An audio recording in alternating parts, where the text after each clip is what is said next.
glad you could join us. Sit back, sit tight, relax and get comfortable. Enjoy the ride.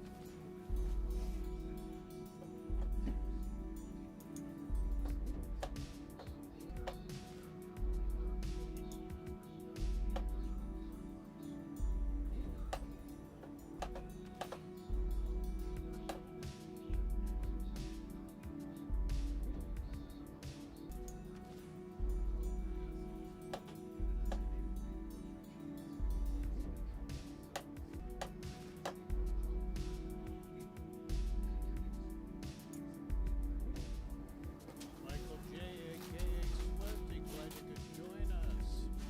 Sit back, sit tight, relax and get comfortable. Enjoy the ride.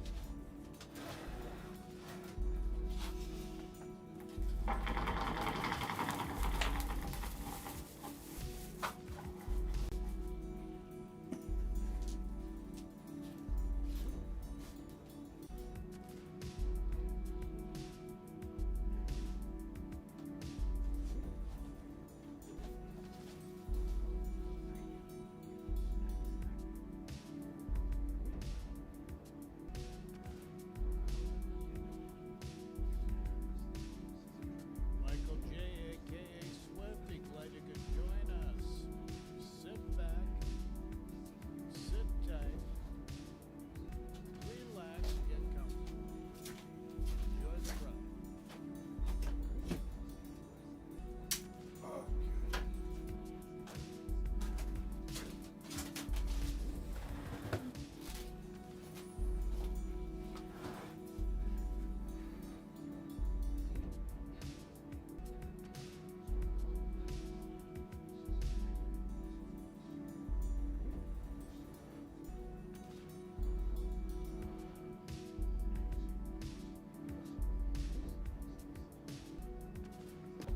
Michael J. Okay, Michael J here. How you guys doing? Happy Saturday morning to you. We're live, 10 a.m. New York time. We're going to start off with a video. Yep, we're doodle. Any questions, comments, throw in chat. But what we're talking about today, well, this is a video. Sea Lord Mountbatten spent the time, put it together. And it's to let you know what's happening with submarines. So, just so you know what's happening with submarines here. Subs are leaving the game. So, this will explain what's going on here. So, without further ado, any questions, comments, throw in chat. If you watch later, just throw in the comments section.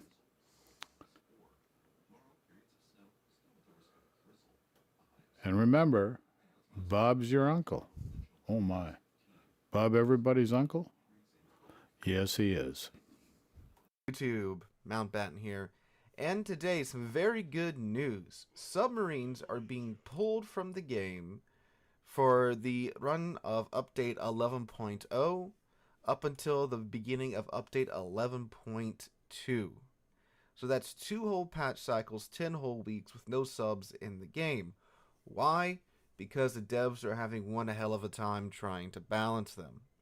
This is something that we've talked about before with the introduction of a class with such drastically different mechanics as submarines into the game. And, well, essentially the dev blog that they put out today is a summarization and a much more detailed look at what I've been saying and others have been saying for some time about submarines' impact on the game. That it's just gone through the floor, dramatically so, in terms of dealing damage and such. So we're going to go through the dev blog, and this is a very good, very in-depth dev blog. They show us the coveted spreadsheet in this dev blog. Now, I'm not going to sit here and break down every single point into like some 2-hour video. We're going to go over the big notes, the big changes, and the big takeaways from the information that they give us. If you want to check this dev blog out, and I strongly encourage you to do so, link to it will be in the description down below. Again, they break everything down. They explain how this change affected this, and how this change affected this, and what they might be trying to do in the future. I do highly encourage you guys to check this stuff out. But anyway, we're going to go ahead and get going. Any relevant graphs will be shown up on screen. We'll be taking a look at a few of these as we go through this. So let's get into it, shall we? Devblog. Submarines, results of testing and random battles and further plans.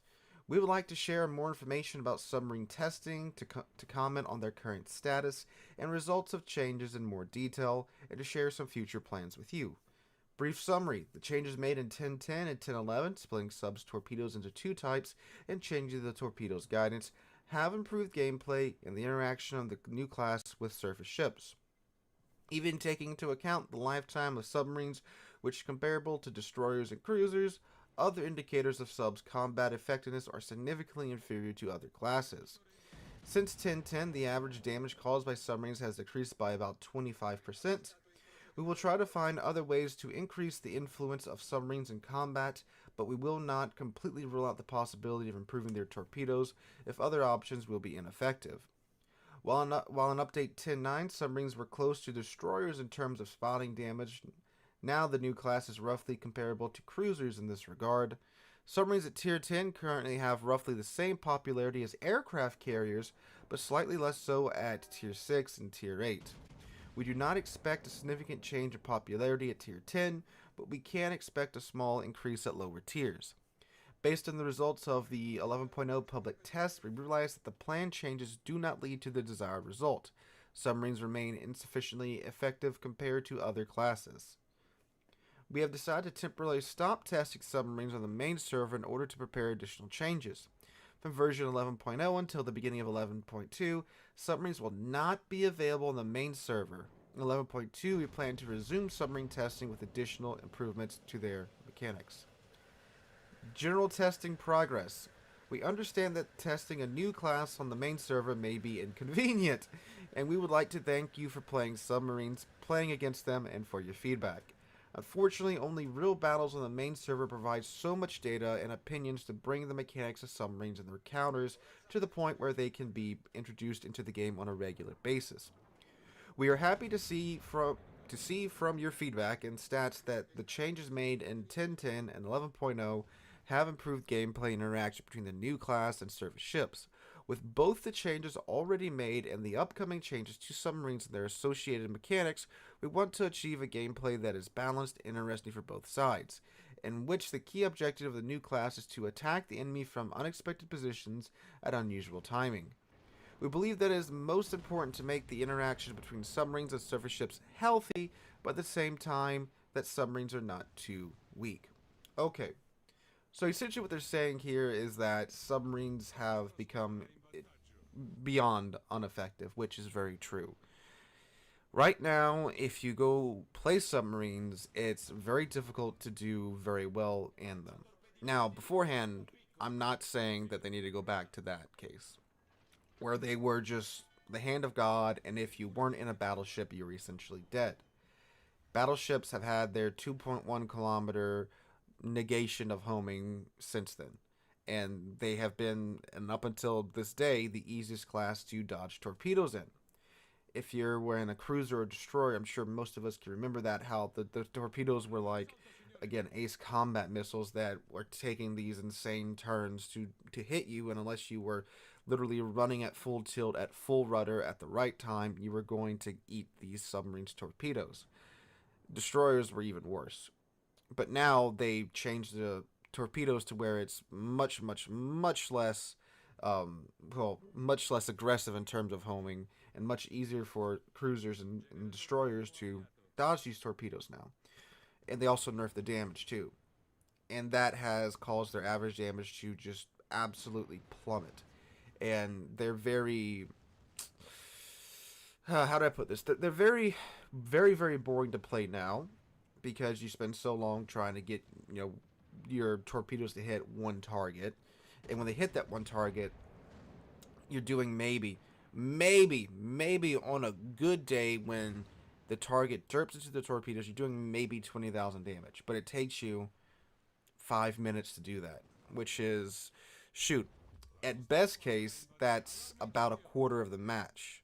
In worst case, with with ways some of the matches are going now, that's anywhere from half to all the match that you're spending trying to do 20k to one ship, and then the match ends. Which, I mean, it's frustrating when you're playing a tier 10 battleship and you get like 80,000 damage and the match ends in like 8 minutes.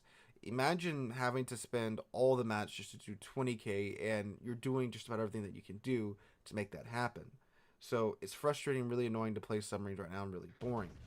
So down below they provide us with before and after charts of the average damage of submarines by tier in update 10.9 to 10.11. So the first set you're going to see here is tier 6. This is the first one should be before 10.9. Well, no, 10.9, and then the next set should be 10.11.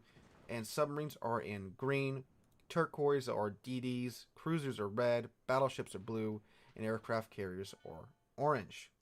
And they go by tier 6 and then to tier 8. And again, actually, I'll just put subtitles below them so you'll be able to see what's what. I'll just let them roll right here as we go through it. And you can see the average damage of submarine, which should be the first column. Yes, it is. It's dropped dramatically, like by about 10-ish K per tier, which that's a big drop in average damage. So yeah, I mean, when you nerf the torpedoes and you nerf the homing, which that's their only method of doing damage, that's going to happen. And it was very obvious that that's what was going on.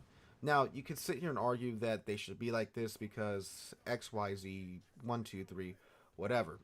But you have to understand that from a gameplay mechanic, you want the classes that you're making in your game to be fun and competitive and be able to keep up with the other classes.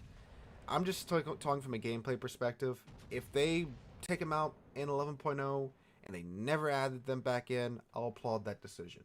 Alright, so they're going to talk about torpedoes and the sonar pings. They say the key change of submarines since they were introduced to the main server is a change to torpedoes in 10.10. Splitting acoustic guidance and damage increased from acoustic pings between the two torpedo types. The improvement made by your feedback made it possible to make the interaction between subs and other classes healthier. At the same time, submarines were not overpowered before the change, and with 10.10, the damage caused by submarines were reduced by about 25% or more. And then they go on to provide us with a couple more graphs that, what are these? The graphs below show a comparison of average submarine damage by tier in updates 10.9 and 10.11. The first two lines are the damage of an American submarine of the corresponding tier. Second two, the damage of a German submarine. Oh, these are actually labeled, so I'll go ahead and throw these up on screen as we go through that. Okay, so yeah, essentially again, the torpedo damage is vastly down. They have this broken up by, you know, how much of this is done by one ping, how much is this double ping, torpedoes, flooding, damage. The little blue sliver is apparently secondary damage, and yeah, at the tier 10 for the Germans there are none, and the Americans too, because they don't have secondary guns. At least they don't have secondary guns that work on the two tier 10 submarines. All right. So they say torpedoes are the only submarine weapon, if you take secondaries and ramming possibility into account, that are relatively unreliable in dealing damage. Right now, we don't want to significantly increase torpedo parameters such as damage, reload time, and speed, as this significantly affects the perception of combat by surface ships. However, we strive to ensure that submarines are not significantly weaker than other classes. Therefore, we will try to find other ways to increase submarines' influence in combat, but we will not completely rule out the possibility of improving their torpedoes if other options are unacceptable. One such way would be to improve submarine survivability. Increasing survivability along with increasing depth charges damage would make submarines somewhat more resistant to artillery fire, but still extremely vulnerable to depth charges. The increase in the duration of double ping sector time planned for 11.0 will redistribute the damage that submarines do with different pings effects.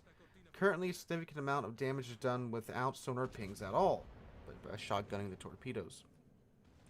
Although we believe that keeping the double ping effect on the target is what the submarine commander should strive for, as this interaction has both the skill requirement for the submarine player and the way to counter it from the surface ship. Okay, so, yeah. No duh, after the big torpedo changes, the damage has gone down. It would make sense, and this is something that I was surprised when they introduced the super torpedoes, if you want to call them that. If you guys remember back to when they doubled the damage and upped the speed to like 80 and 90 knots, I was surprised they just didn't start tweaking the damage up first. The simple solution now would be to simply increase the torpedo damage, obviously not back to what it was before.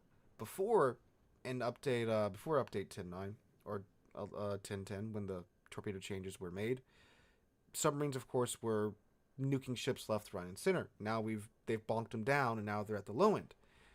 To me, it would be simple to just slightly increase torpedo damage to the happy midsection, to where the average damage isn't, far below the other classes of the same tier, and at the same time to where you aren't nuking ships out of existence with 1 or 2 torpedoes, and not right now where you spend the entire match doing 20k. And really, guys, I really encourage you. I do believe the submarine is still available to rent until the end of this update. I really encourage you to go try these out for yourselves. There's a lot of players that on the forums and YouTube comments, they're complaining about submarines, but someone asks me, have you actually played them? And they often respond, no, I haven't. It really puts it into perspective. And again, I'm not trying to say that submarines should be in the game. I'm just saying you should go try it for yourself to see what it's like trying to play them. Plus, when you play the class, you understand how to best counter it. I cannot stress that enough, not only with submarines, but other.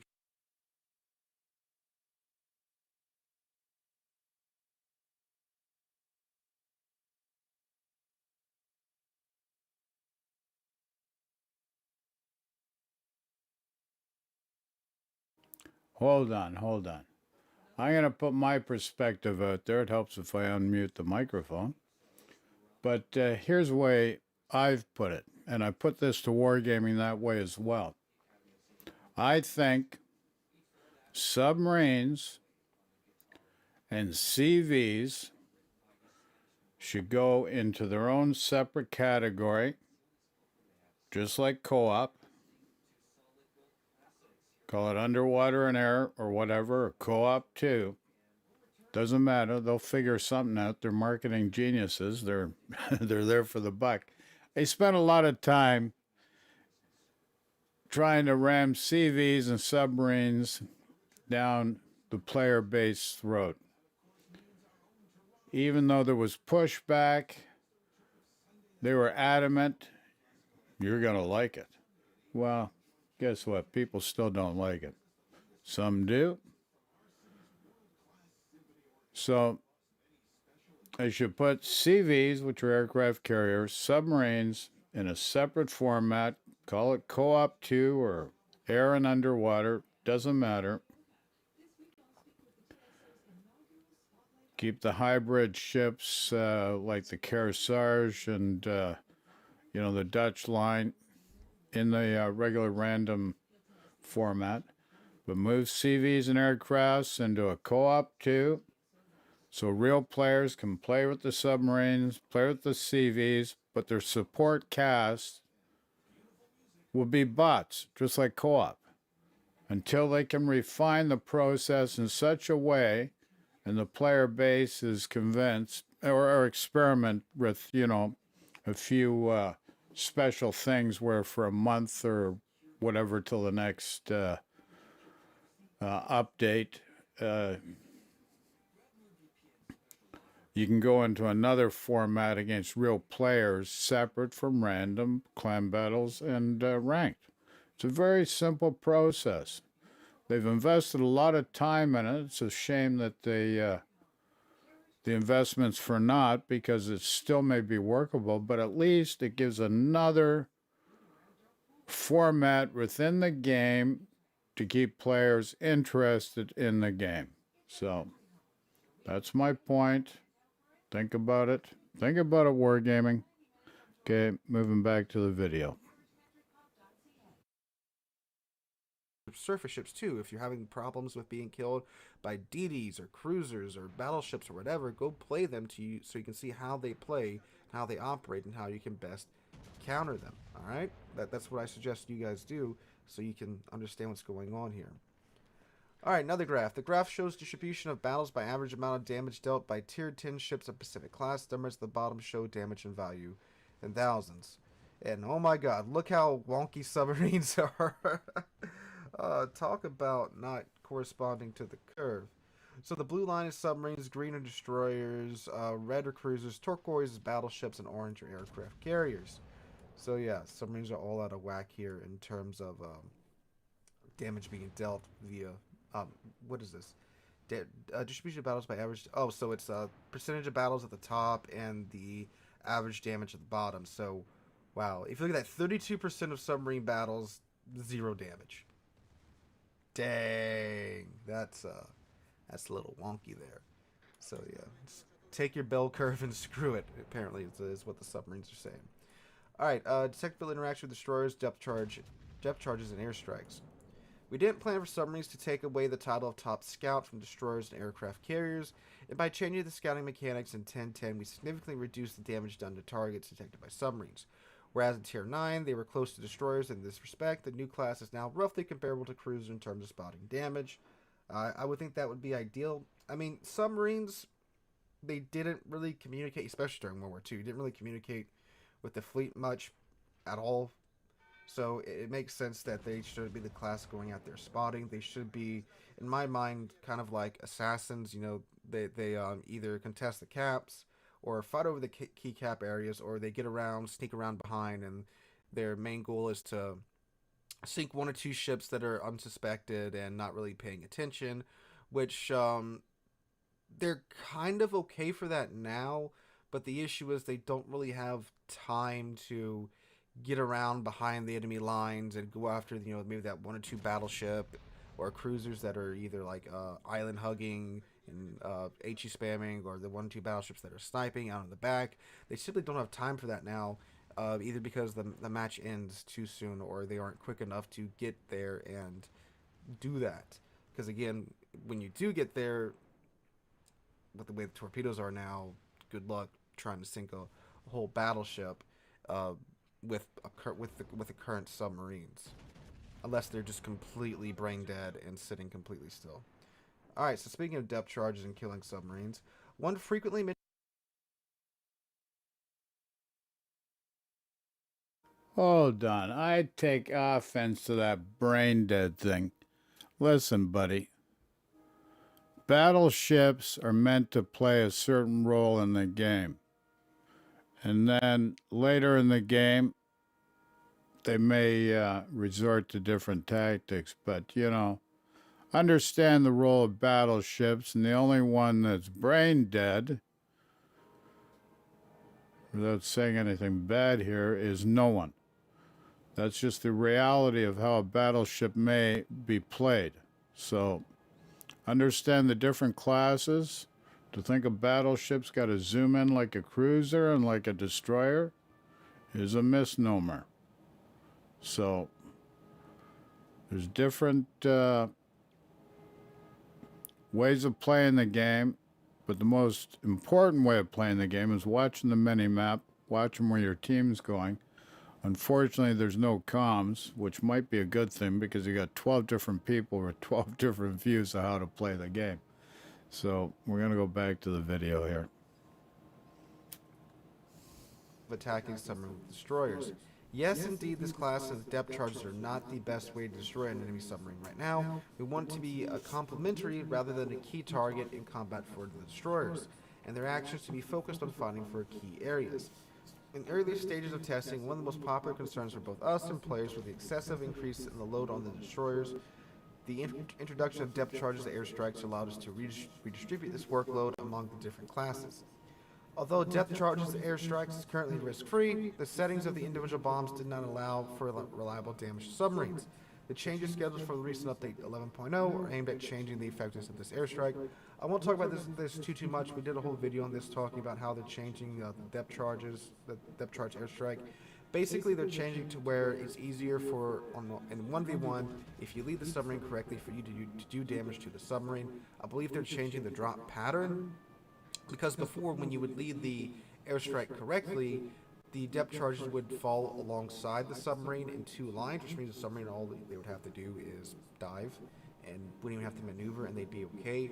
But I believe they're changing it now to where it's less depth charges being dropped, but they do more damage, and they should drop directly on the submarine, which of course submarine either has to maneuver a lot more, and they're probably still going to take damage anyway if the depth charges are dropping right on top of the submarine.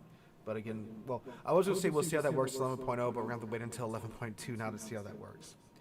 Alright, last thing we're going to take a look at is the popularity of submarines. So they say submarines at tier 10 currently have roughly the same popularity as aircraft carriers, but slightly less so at tier 6 and 8. The new class already had an interested audience that plays submarines every period of availability. We don't expect a significant change in popularity at tier 10, but we can expect a small increase at lower tiers. So these graphs, orange are battleships, green cruisers, red destroyers, blue aircraft carriers, and violet submarines. So showing how popular the classes are, and wow, tier 6 and 8, nobody plays subs, and you can see this in game. Like, if you play at tier 6 and tier 8, you don't see submarines. You might see one every now and then, like every 10 matches, if that. But tier 10, they're a bit more popular, they're a bit more regular, and I play a lot of tier 10, of course, and there might be one every other game. Again, kind of like CVs, just like they said. So, overall, it looks like they're taking a step back to really hammer out some changes. And I'm glad they're doing this for a couple of reasons. One, it gives us all a break from submarines, which is very nice. Even though submarines aren't very effective right now, they are beyond annoying in many cases. And it seems to be that extreme right now. Either they do absolutely nothing, or they annoy the hell out of me. That's what it is, because there's some submarine commanders, when they get on you, they're going to stay on you, they're going to ping you the entire match, and you got to deal with that by yourself most of the time. But other than that, I mean, I really haven't been bothered by submarines, like, at all since the changes. And they really do seem to be extremely ineffective right now, and extremely unpopular. So, beyond that submarines are being removed, and we want to deal with them for some time. They're taking a step back. They're not doing what they did with the CV test, where they just shoved the CV changes through and said, here you go, we'll fix it as we go. They're taking a step back, trying some new things, and they're not taking the simple route. Like I said, they could simply just up torpedo damage. They are trying to find another way to make submarines more viable rather than just cranking their torpedo damage up. But they're not doing that. They're taking a step back and trying something else, which I must applaud. So again, here at the end, I'll reiterate this again because people think I want submarines in game. I don't want the submarines in the game. But if they're going to put them in, I would want for them to be as balanced as possible before they introduced a whole new class into the game. And again, they're taking their time. We're going to get a 10-week break from them starting in 11.0, and they're going to take them back to their mad scientists' chambers in St. Petersburg and see what happens with them. So guys, let me know what you guys think about this in the comments down below. I'm sure this will be a wonderful... Okie doke. So there you go. There's your update about what's happening with submarines.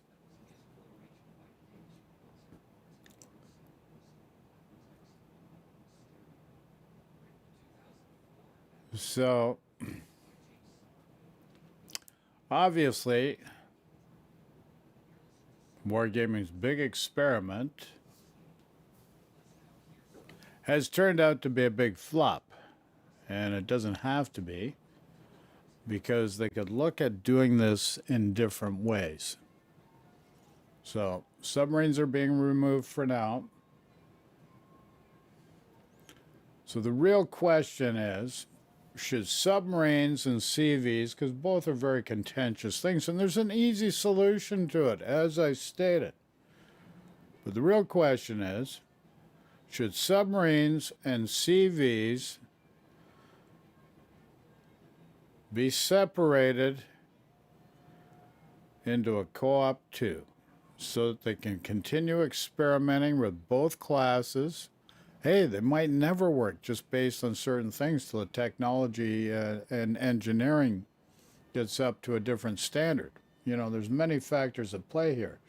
So that's the real question. Should CVs and subs be moved to a separate format like co-op 2 until they can incorporate them in the game in special events to begin with to see if there is viability to it, or just keep them totally separate depending on how that experiment works. Like, it could be a bonus thing. You got to look at it from every perspective, wargaming's and the player base. So that's my thoughts on that. Any questions, comments? Just throw in chat, or actually, if it's posted as a video, just put it in the comments. Let's see what you think about that. That'd be very interesting.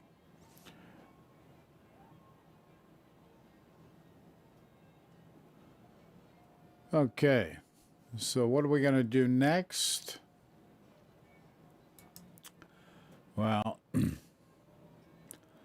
I need to make a coffee or something, so I'm going to play another video. Now, hopefully one that doesn't have too much in the way of music in the background because of copyright issues.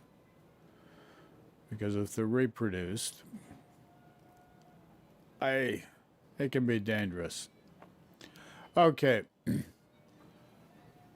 So, one of my pet peeves in this game, and this is where Sea Lord Mountbatten said, you know, like brain dead with a battleship just sitting back. Listen, that's the role of battleships to begin with. So now, another thing is early aggression, whether it's a cruiser, well, we know battleships, early aggression is a mistake. That's a de facto known fact. Now, cruiser aggression and destroyer aggression. You know, like every game or every class within the game, you have to be very careful how you play them. You've got guys in chat saying, oh, people were sitting back, not getting up in there. Well, listen, remember one thing. If you're dead, you're not winning anything. Dead folks don't win games. So, we're going to look at a video by Potato Quality. Good guy. Well spoken. And, you know, he understands how to play the game quite well. And he hasn't been afraid to experiment in order to advance his learning curve. The only thing he's had to work on, and he knows it, is his ego. But who doesn't? So let's go to a video. And this is about cruiser aggression by Potato Quality. Any questions, comments, throw in chat, and let me know what you think, folks.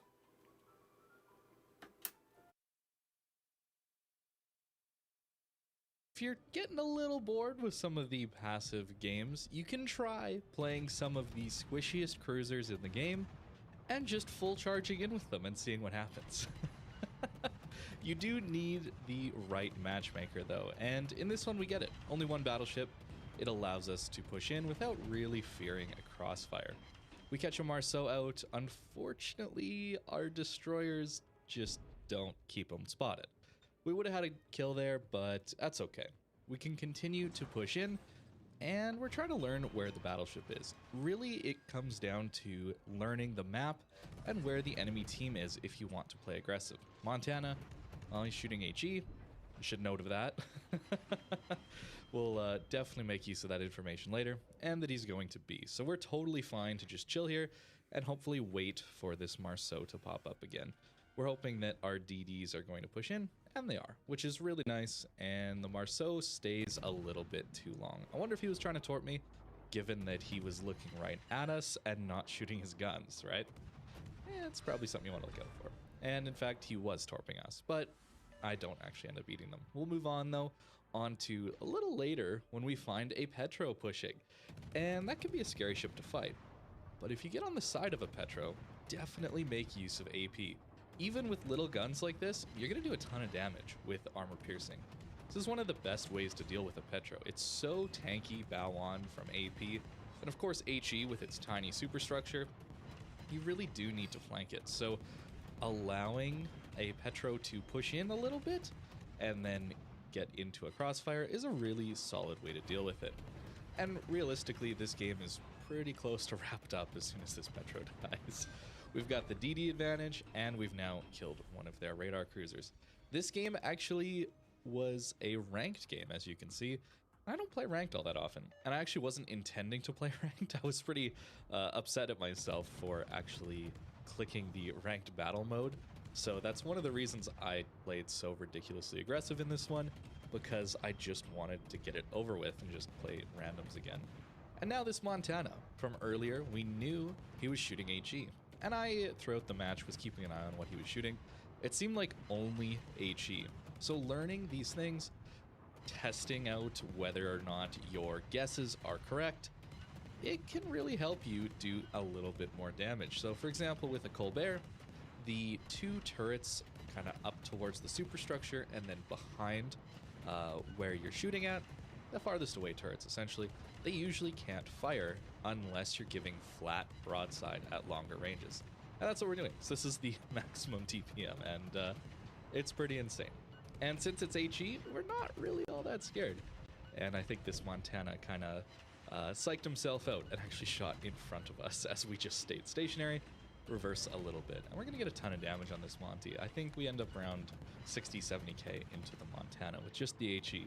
And of course, some fires helping us along. Colbert is a very, very strong ship at burning down battleships. I think we all know that. It's just a little bit squishy. So running into a Montana that just doesn't shoot AP, that's like Christmas, right? Now, one of the things about playing at close range is you get to use armor piercing more often, and it's far more effective. It's another reason I like pushing in. Not that it's just more action-packed and interesting, but that you get to use the armor piercing. This Zhao here, rightfully so, is using HE since we're so well angled, and he actually does pretty good damage with his HE. However, with the help of our team and our AP, we're absolutely melting this Zhao. He does really good damage back though, so keep in mind, Colbert is pretty squishy, but matches like this are pretty hilarious. And it's not just these light DPM cruisers that you can get away with this kind of thing with.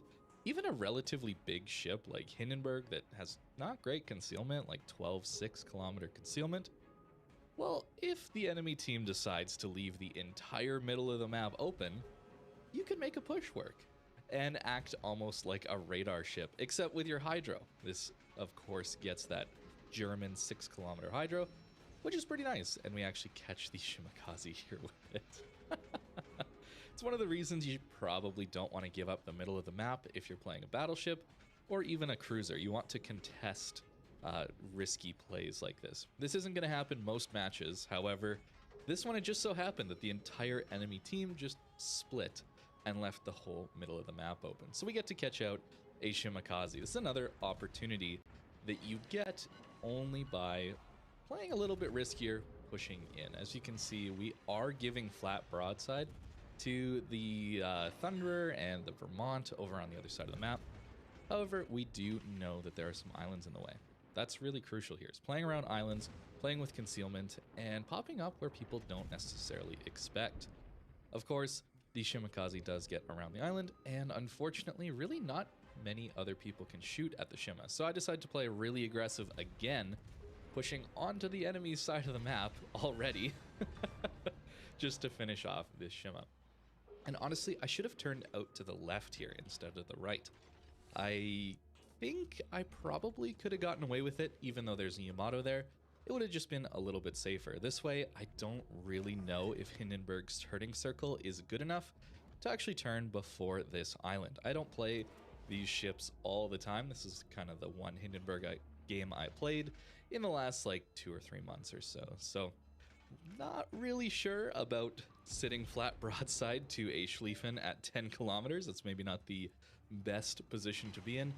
However, we do manage to get our turn in, and we're going to be relatively okay, assuming we don't just sit in front of those monstrous secondaries. We also have teammates coming in to help and shooting at the Schlieffen as he's pushing in. So really not a huge deal. And one of Hindenburg's strengths, of course, is its armor, allowing you to bounce it's allowing you to bounce 406 millimeter guns with that 30 millimeter plating. There we go. I got the numbers in my head. So a Schlieffen doesn't pose too much risk, assuming we're angled. And we don't allow the secondaries to just tear us up, because they definitely will. I really do enjoy the armor piercing on Hindenburg. It's very, very good, and I think it's a little unfortunate that it's not really something that gets used all that often, just because the HE is also so good on this thing. Of course, you do have to watch out for the torpedoes at close range, and I just love this whole island maneuvering, outplaying type of thing. I don't get these games very often, and that's why I'm showing you both of these matches. A lot of the time I feel like in my cruisers that given how much overmatch there is and randomness when it comes to battleship salvos, CVs lighting you at pretty long ranges for those battleships to then shoot at you, it's difficult to get matches where you can just play this sneaky cruiser hit and run kind of thing and actually make it work. And 5 torpedo hits hurts a lot on that poor Republic, but we're not done quite yet. We're actually going to push out and again try and make use of this armor piercing. And we're going to actually nuke this Yamato pretty hard here.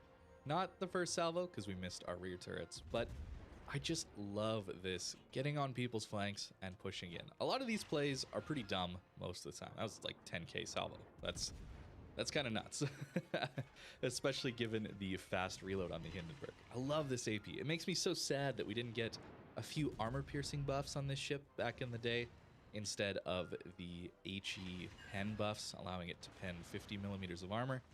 If you didn't know, old Hindenburg only penned 32 mil armor. It was very similar to all 203 millimeter HE, but they thought it was a little bit weak as a ship, so then they buffed the HE.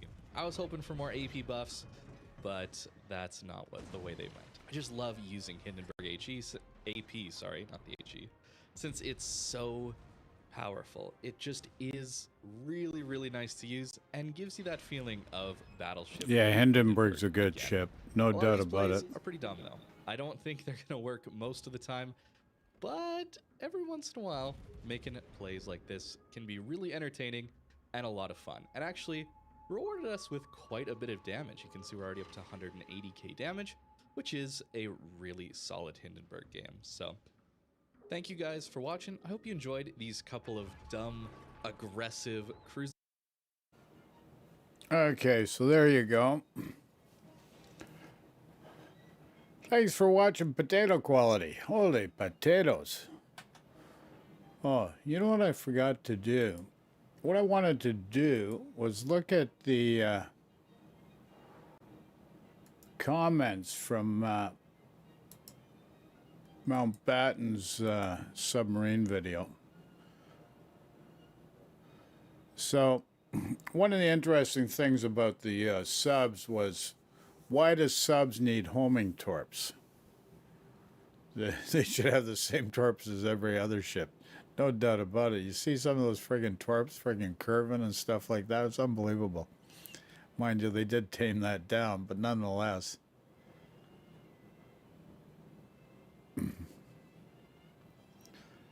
And the other thing with subs, and this is just my own, was, you know, you got no sonar to deal with these subs. You're in a friggin' battleship and you're friggin' fodder for these, you know, tier 10 for a sub, because you can only go so fast. This guy can friggin' spit, you know, the tier 10 subs can spit out torps like candy out of a Pez machine. So, absolutely friggin' unbelievable. Okay.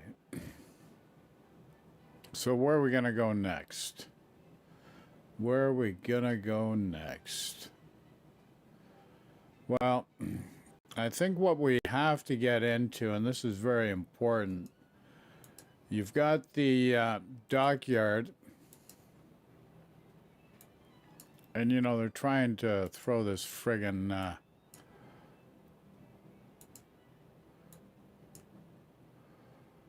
Marlboro down your throats, and they're charging you through the teeth for it. And what you should realize but you know, it's friggin' expensive. Like, you know, the friggin' Marlboro.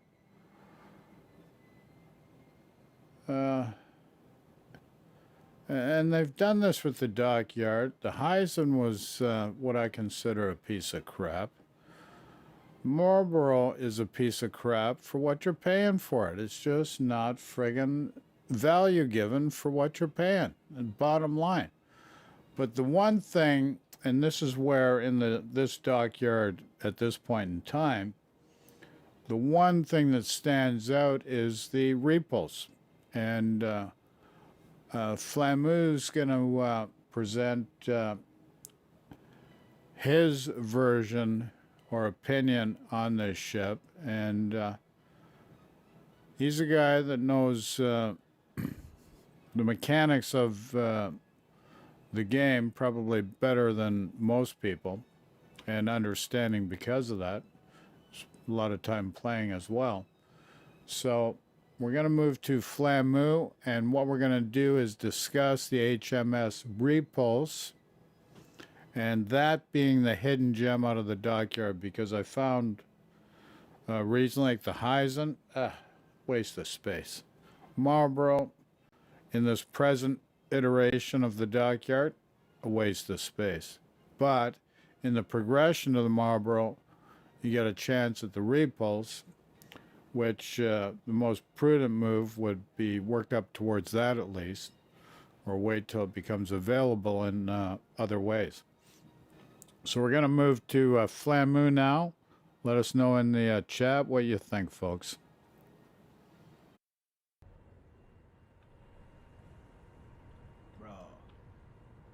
Bro, what? This ship looks fantastic. Are you kidding me? The ship actually looks gorgeous now.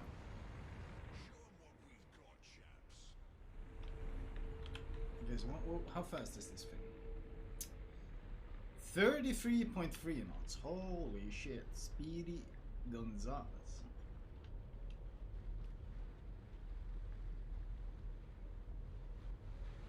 Dude, this. Yeah, don't forget that's Tier 6. A battleship, 33 knots. That's friggin' amazing. At Tier 6? This thing is so fast, and I'm not even popping speed boost yet. Range? No, is that whoa, what the hell is this range? 19.8 kilometers. This thing has better range than the Colombo. That's incredible.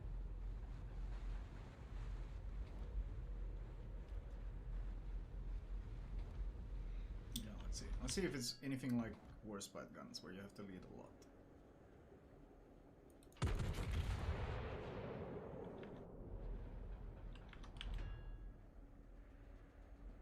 Dispersion looks pretty tight. I need to lead a bit more than that. Oh, Fuso the Pensacola gaming experience in a nutshell.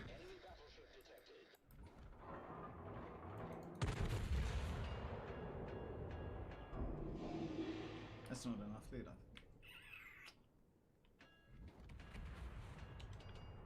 Should have shot the closer new Mako.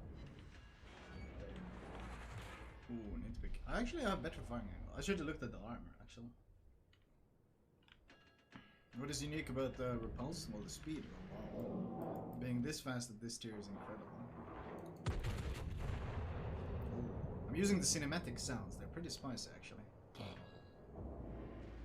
Okay, I'm not bleeding enough. I'm shooting as slow as New Mexico, and I'm still underleading a slight bit. To be fair, it's been ages since I played Tier 6 battleships, so I'm gonna cut myself a bit of slack with struggling to aim, since that's the kind of thing that you just, when you haven't done it in a while, it is what it is. Compensate a bit more lead. Dispersion looks so tight for Tier 6 though. My god, what's the reload anyway? 26.2. We got a Shinonoma on the flank, I think. There he is. Concentrate fire on that enemy warship. Can we finish the new mech?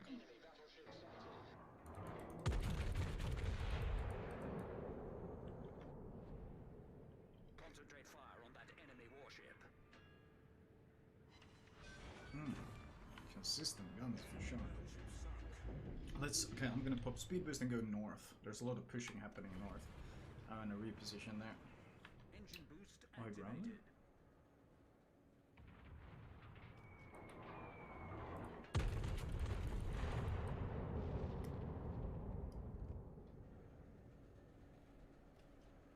activated. Okay, that dispersion was pretty wonky. I think the horizontal dispersion might be quite nice. Or sorry, the vertical, but the horizontal is pretty wide. We need to play it more. Anyways, let's reposition north now. Being able to reposition at tier 6 is so nice, because literally one of the great weaknesses of playing this tier is you struggle to reposition anywhere because your ship is so slow. You get incredible range as well.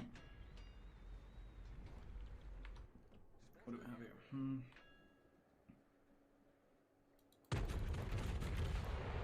Looks like he's going pretty slow.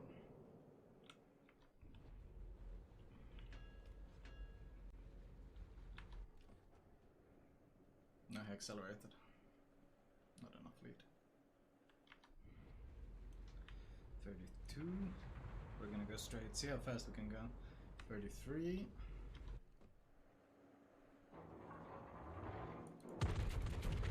33 and a half? Damn, 35 knots in a battleship. This really is a fast BB. Holy shit. Battle cruiser indeed.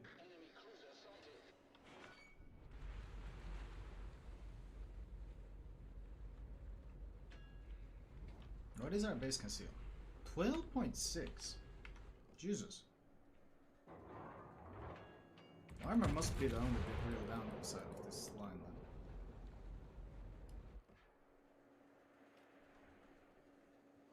Armor and penetration maybe? Oh, I might ground here.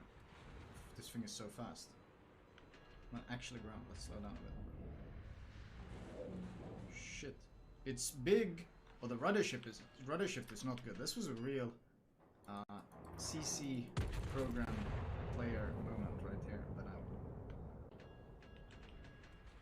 what is the turning circle? I did 14.4 rudder. Jesus.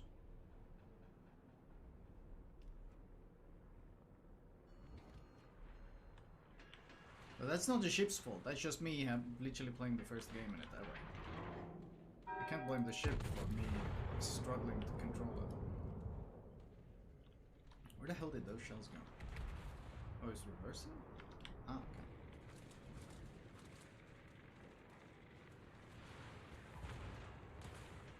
Okay, some good hits, but actually no citadels, just hits. He lasts a long time. It's not a weak heal, it's just a standard heal. Can we finish the Mackenzie? He's pretty armored if I remember correctly, but we can get rid of him.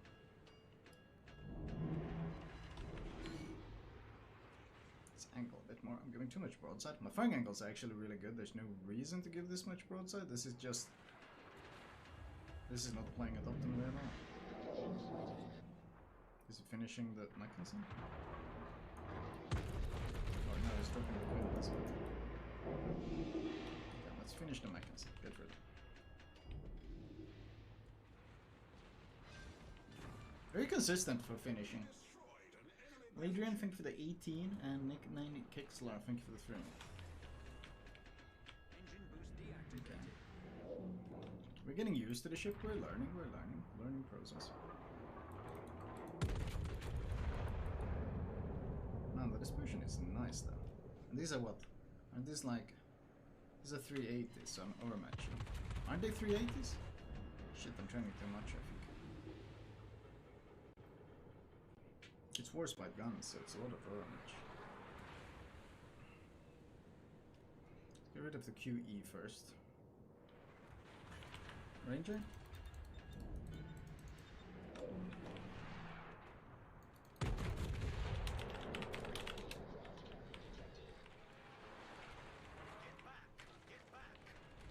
He doesn't understand he needs to move. He's about to get killed.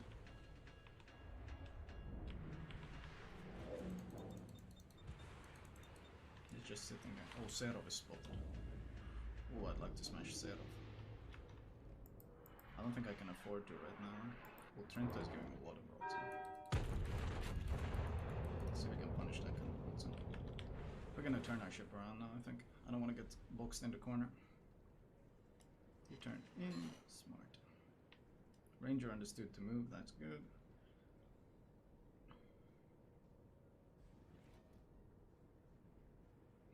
Repulse requires gold to be spent? No, I don't think so, Mighty. It's, you can grind it, Jingles. You can grind it. Absolutely can grind. What happened to our team on the other flank? They kinda all died. That's not good. Okay. Engine boost activated. This is not good.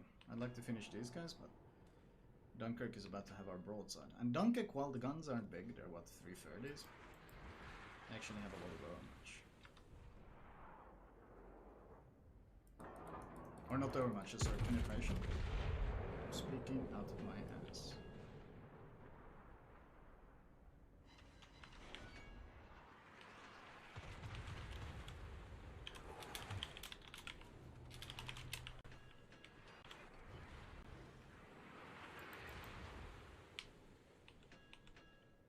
Wait, our ranger already died? That's fucking incredible. Man literally had one job, run away, and he got himself killed.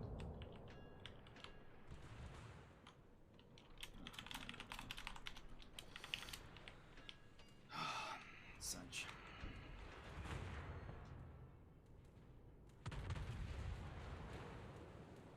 That's unfortunate. I literally had one job looking at the minimap. Too much lost. Torpedoes to port.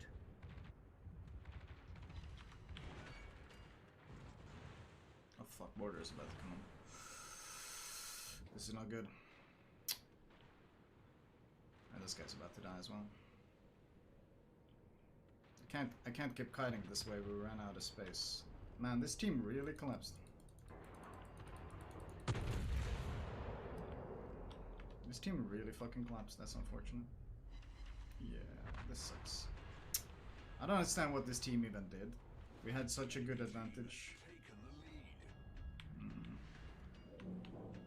It's really unfortunate. Now we're fucked, we're nosing. I don't think we can turn out anymore. I don't think it's even worth turning out. Let's see if we can get rid of some of the DPM.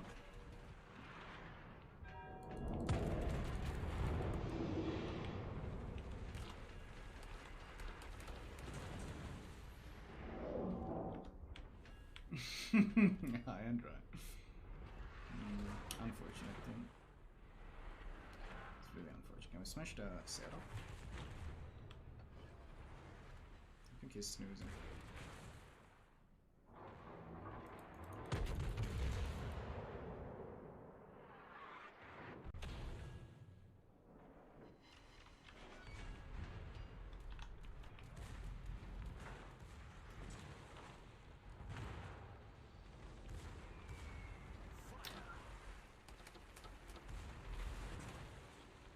It's a lot of broadside. Come on. CV smashing. Let's go.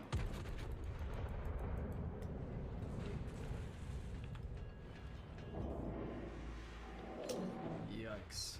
When I needed dispersion the most, it let me down. That's really unfortunate.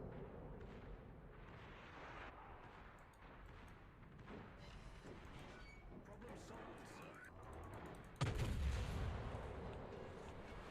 So you can ram while killing this guy. Nice. Now we ram for the double kill. No, I got killed, unfortunate. The enemy team has taken the lead. Interesting team for sure.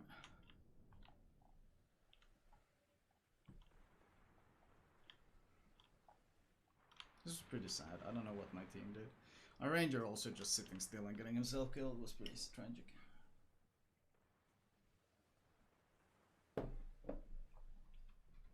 But we killed the CB, and that's all that matters. To win.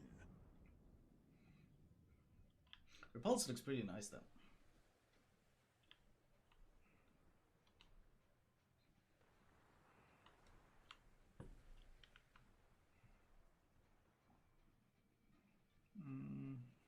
for Submarine for a Warship, which is unfortunate.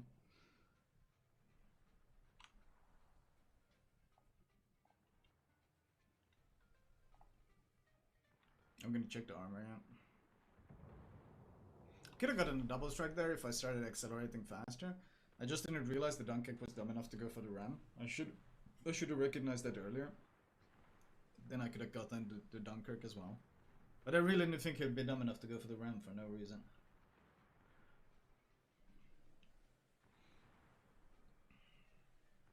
Could have capitalized on it. Not that it would actually change the outcome in any way, but...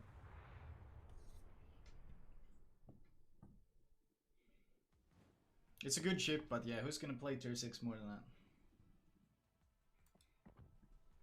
I mean, we did well. We just didn't have a team. That was the problem.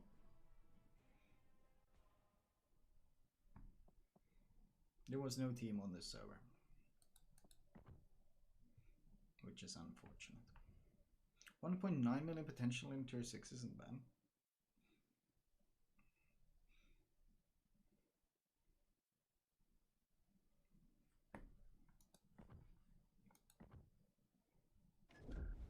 I feel like this ship might even benefit from the higher tier maps, because I actually ran out of space to kite. And I don't think this thing plays pretty well in high tier, simply because of the range and the speed. But I literally ran out of space to kite.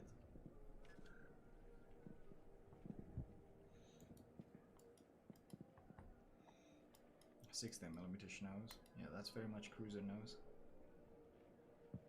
Generally, it doesn't matter too much if you're up tier, because like tier 7 and tier 8 overmatch you anyway. That's the, like, they overmatch lower tier battleships anyway. So this doesn't actually change too much. This just means that tier 6 ships that like 3, 5, 6 also overmatch you.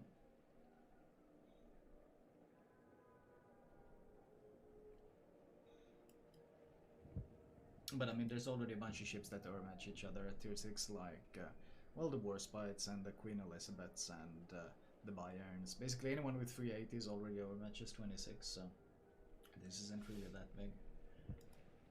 Heavy cruisers can't overmatch you. Yeah, that's it.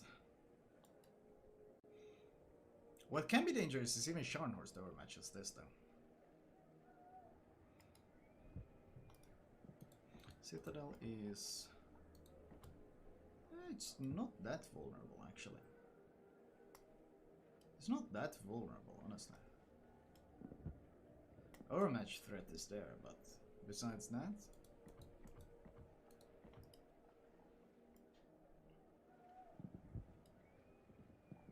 Citadel has hidden plates in the bow. Okay. Interesting. Looks like a pretty spicy ship, honestly. I quite enjoyed that game. The guns were pretty consistent.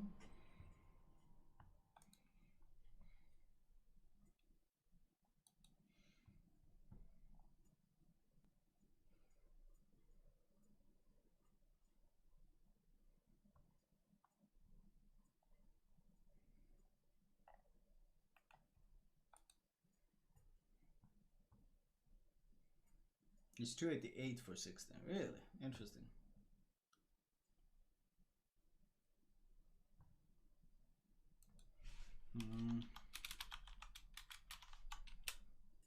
Yeah, no, it's not. What are you guys talking about?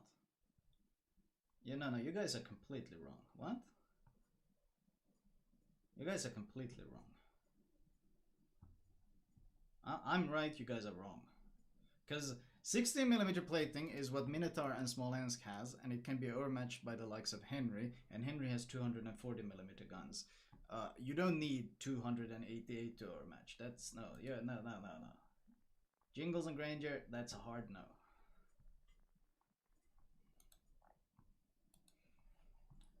We can calculate this really easily, by the way. We can calculate this really easily. Where's calculator? There it is. 14.3 times 16. That's the caliber you need to overmatch 16mm plate. So yeah, Scharnhorst can do it easily.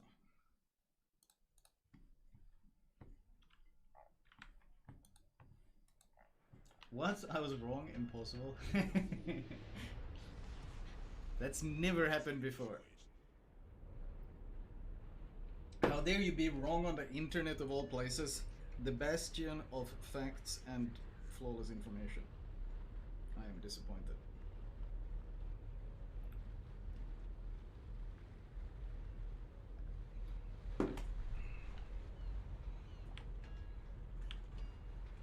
Can we agree, no matter how bad or good Repulse is, she's absolutely beautiful. The ship is gorgeous. Like the ship, I like the battle hardened camo on it. It looks fierce. It actually looks fierce. Big fan.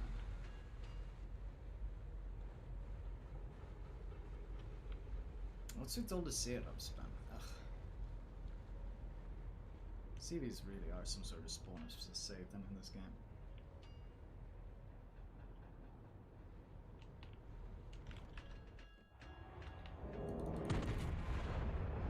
How's our HE? 5.3, 34%. Damn, that's not bad. That's actually pretty nasty for the tier, isn't it? 5.3, 34%. That's pretty nasty for the tier, isn't it? Can you show Marbler? Yes, I can. Oh my god, he fucking annihilated me. Holy shit. That weak broadside armor really showing itself. Holy shit. He ended my life. Wait, I'm healing a lot though. How am I healing so much? Does this thing heal extra? I'm healing a lot.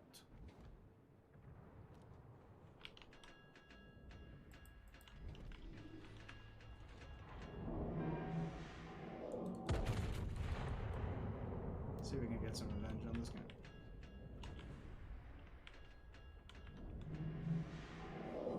Too much lead. He's still going in. I don't think he should play as aggressive as he's playing in it. I think he's playing too aggro. Concentrate fire on the designated target. Because now he has the gamer turn. And this thing has a huge turning circle.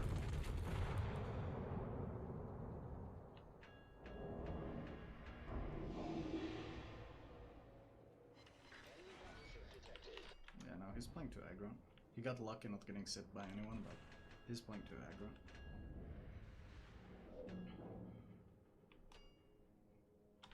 Concentrate fire on the designated target.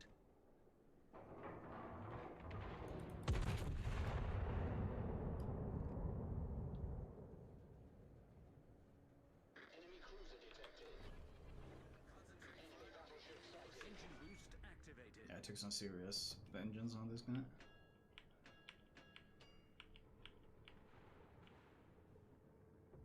Do the heals reload fast? No. It just felt like it.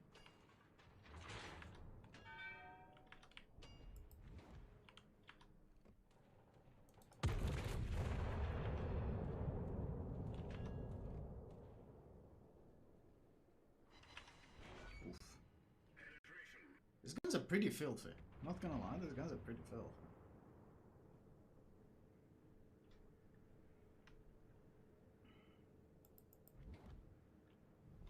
Our team has taken the lead.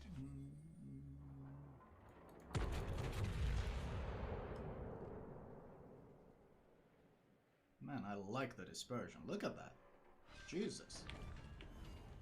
Enemy cruiser destroyed. I'm a man who loves reliable guns. These guns are really reliable. Let's see if we can turn our ship around and smash the Trenton. I think he's pushing out.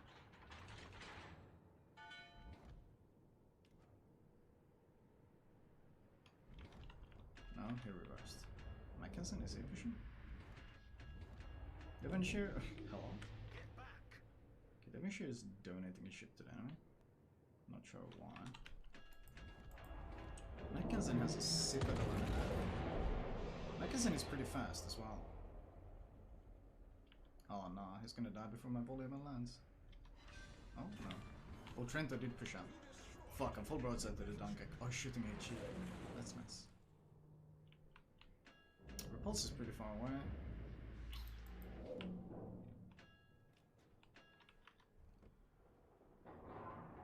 Is he gonna game return? Yes. Let's see if we can punish that. We should be able to. I trust these guns. Yeah, they're pretty good. Fucking hell. Uh-oh. Oh, Jesus. God damn. This is really a glass cannon, though. This is really a glass cannon.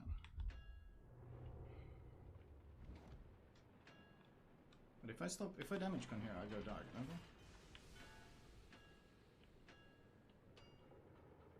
Their traverse is pretty quick as well, so we can reposition our guns. Trust the guns, don't trust the armor. Yeah, that really seems to be the way this ship works.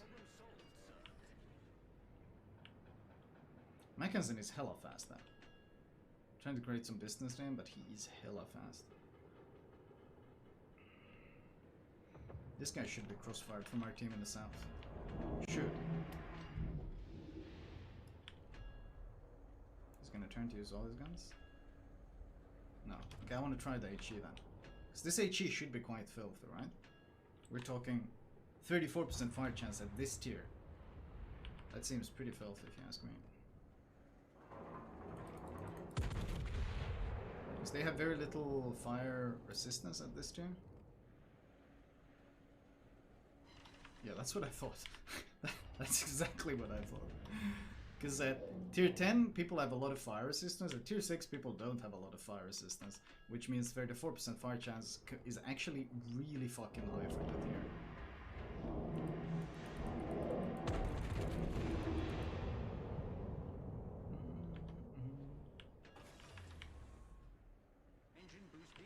Oh.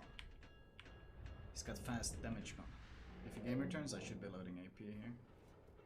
Let's see if we can keep harassing him with HE for a bit longer.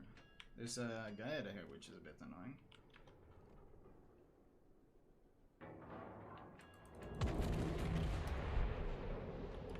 Okay, where's this guy? Somewhere here?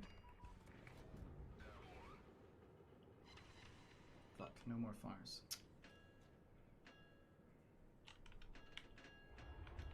Yeah, the dude is there. He's smoked up, interesting. So he's in our spawn. That's rough.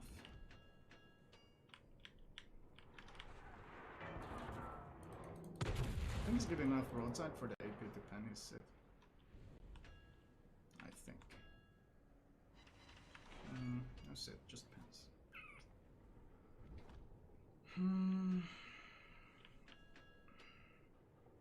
Guy that's lining up torps as we speak, I think. So let's full stop.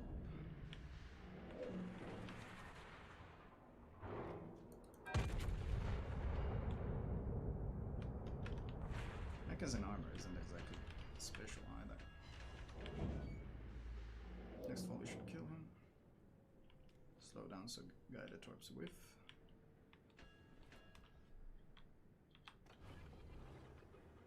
One more volley so we can turn.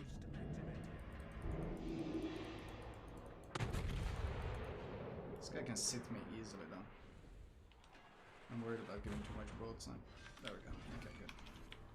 We destroyed an enemy battleship. Our team has taken the lead. Torpedoes. There they are. Yeah, they can't reach me. That's good.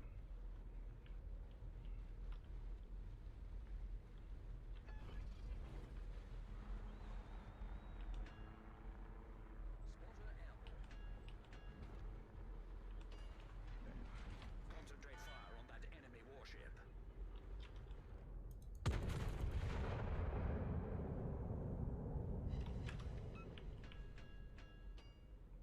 Repulse might shoot us.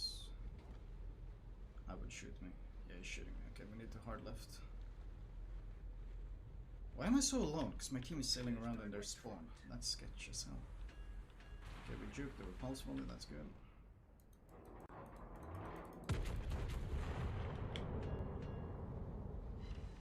Good volley. Switch to AP, he's dead. Oh, these guns are spicy as hell. Okay, I assume he's torped, so we full stop. I assume he's torped, so we full stop. Because he targeted us briefly before he died, so we full stop.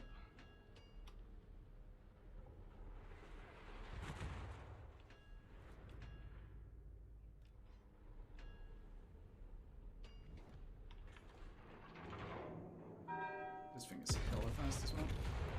Let's set it up.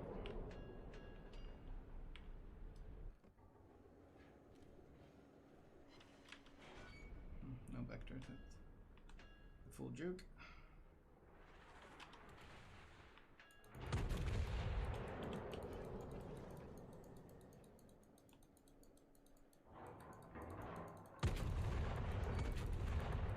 Setup's dead. There's no torpedoes. Really? I don't get the setup kill? Sag, that was my Kraken. That's kind of bullshit. That was totally my Kraken.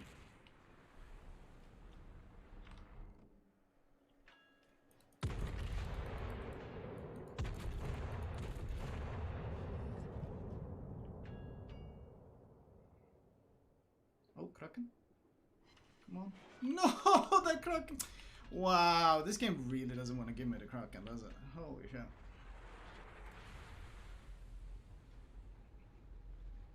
This game hates the idea of giving me. Is it really gonna ram? Of course it is. Doesn't even try to outplay him, just goes for the instant run. Dude! And that was my Kraken for sure. Does Flamo ever miss a shot? I do miss shots, but generally I feel pretty comfortable in battleships. Still, this ship seems really good. Like, that's 2 games in a row, and honestly, all the issues I had is me not just being familiar with the ship. Like, obviously the armor can't be trusted at all. The armor is horrendously unreliable. You can't be trusted at all. Everything dumpsters it. But it's still, it's fast. I like this guy, Eddie. He was completely caught by, like, he was really caught flat-footed because they don't expect the ship to come at them at like 33, 35 knots. It's really fast. And for low-tier DDs, it's like, wait a minute, they're used to these battleships that do 25 knots, 28 knots. And suddenly this thing comes at with a 10-knot advantage over them and runs at them. It has no armor, but it has strong guns and strong maneuverability and good conceal. This is a really nice combination because this allows you to be active on the map, and this allows you to reposition. It allows you, and the guns being consistent allows you to quickly kill off ships that you catch. In this case, we caught the Trento full broadside, big volleys. We caught the Kikdoom broadside, big volleys. We ran down the Gaede, consistent damage. So even the Mechansen didn't take that long. I think we got a bit too eager on the HE, but as soon as we switched to AP, we killed him very quickly as well. Strong ship. Very strong ship. Very strong ship. I struggle to hit anything and he makes it look so easy. You need to remember, I have played this game for 6 years.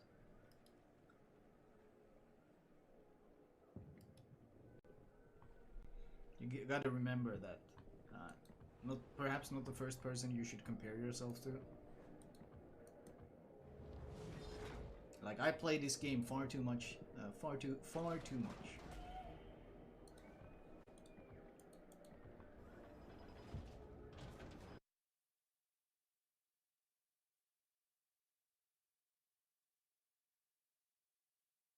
J, aka Swifty, glad you could join us.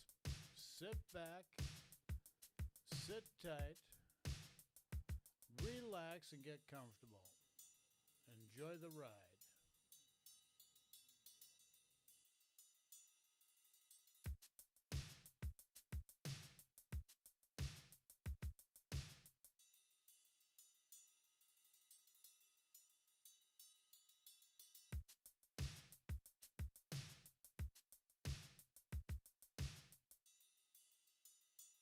Repulse is a Tier 6 British battleship. And it's kind of like the Hood in the sense that that's kind of the attraction to it. So let's take a look at the British battleship lineup. So, you know, obviously the Marlborough is more like a King George and as if it was continuation. And the Monarch is kind of the continuation, right? Is it 356 too? No, it's 381. But the Repulse, it goes really nicely into the Hood because it's very similar in its layout. It's very similar in its like armor scheme. It has greater speed absolutely huge speed increase compared to the Queen Elizabeth and the Warspite. So if you were looking for like a tier 6 British battleship that had speed, well, this is it. Its rudder shift is good. Its concealment's fair. Its AA defense is mediocre because, you know, that's the tier. It has 381 at tier 6, which is really nice. It has 6 on 3 gun turrets, so it has a small amount of guns, for sure. Survivability-wise, it has 56, whereas the Warspite and the Queen Elizabeth are actually less than the Repulse. As far as the armor is concerned, this is the standout trait of it. It has, obviously, the weak nose armor, 16 bow and stern, 16 super, but notice it has a lot of excess armor in the center of the ship, 38 at the top of the hull, 152 at the waterline. It has 26 deck armor, and it actually has some extra, like, weird odd end armor zones that could be like a trap for the opponent. As far as the Citadel is concerned, it is a waterline Citadel, so it is hard to Citadel at point blank. You would need to Citadel this more at medium to long range as the shell dips down. So, interesting ship, honestly. I think the Repulse is more interesting than the Marlborough, and I don't know that that's their intent. As far as the build is concerned, I just go your typical tank build. Gun accuracy. A rudder for active dodging. And then we're going to swap in my commander that was just used on Marlborough. And that's going to give us very fast turret traverse. Ooh, nice. 30 seconds. Ooh, very nice. So this is the primary camouflage for Repulse. If you had alternative, it would switch to this green and blue. Very cool. Very cool. Similar to the hood, honestly. The alt's pretty cool. Very cool looking. Alright, let's take out the Repulse and let's see how it works out. Honestly, I like the presented playstyle here. This might be cool. Ooh, this has speed too. Very nice. A little bit of speed boost. Has spotting aircraft as well. The Repulse seems to be very, very exciting. We are top tier, so we're going to switch to AP to see how the performance works. Because we have 381. In this matchup, we are... Well, we're mid-tier, sorry. King George, Nagato, New Mexico, Koenig, Deflinger, October Revolution. 2 cruisers, very lightly armored. They'll melt under our AP. If we could switch to HE against the DDs, we would benefit from that. I think I'm going to use a speed boost to get into position.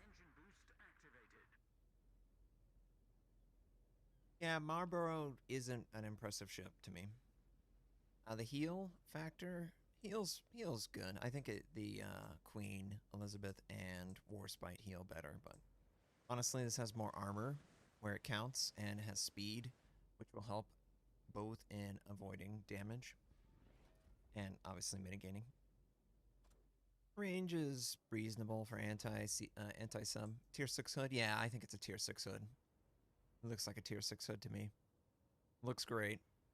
Love the water effects, love the rocking. It's cool. Cool.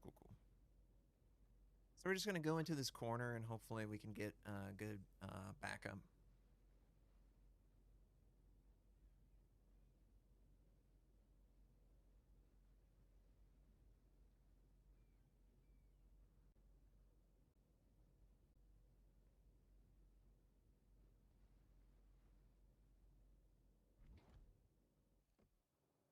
Alice.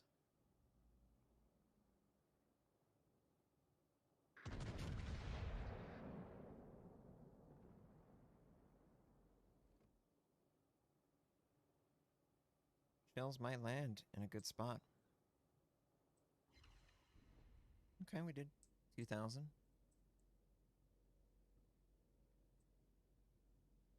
think one of my shells must have hit like a gun. So the ship's health wasn't damaged, but the gun health was. All right, so we have a Koenig. Dallas is there. Okay. Need my Farragut to move forward. Zippo nuclear vessels.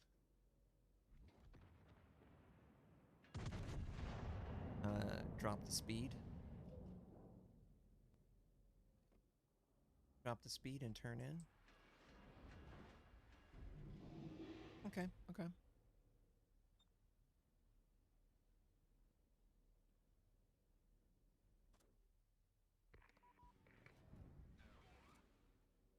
You're actually detected by not him.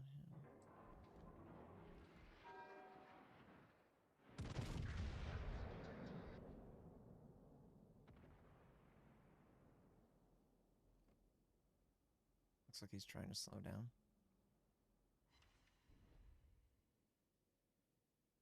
Maneuvering is very good. All right, drop the speed.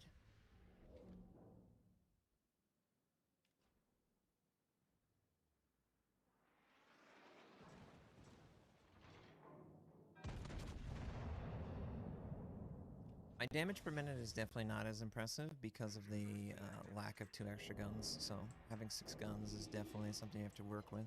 Ooh, good placement of that AP. I think the Koenig's trying to fire over the island. Don't know how he's going to hit me.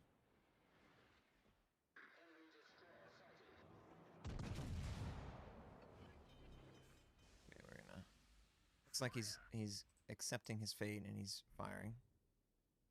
Alright, Podvoisky. Okay, we got another good amount of damage there. See if his AA. Problem solved, sir.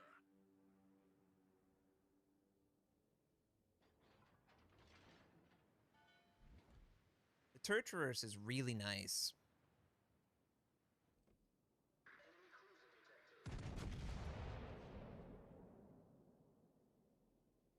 I can easily track my targets. Ooh, that was a healthy broadside. Woo-hoo-hoo-hoo-hoo. I know he's here.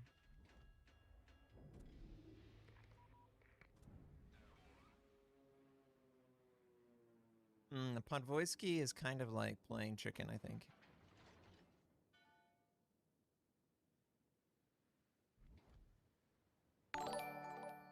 Jam! Jam! Hey, Jam! How you doing?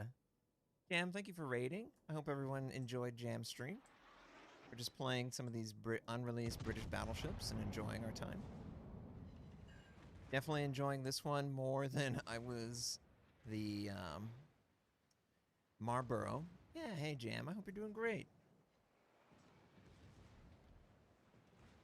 We're going to use speed boost because I don't want this guy to get on top of me with his torpedoes. We use a heal too because...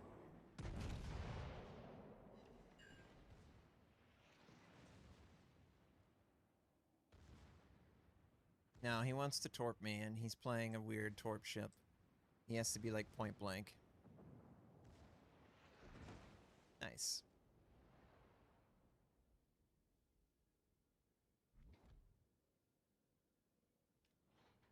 I'll switch back to AP.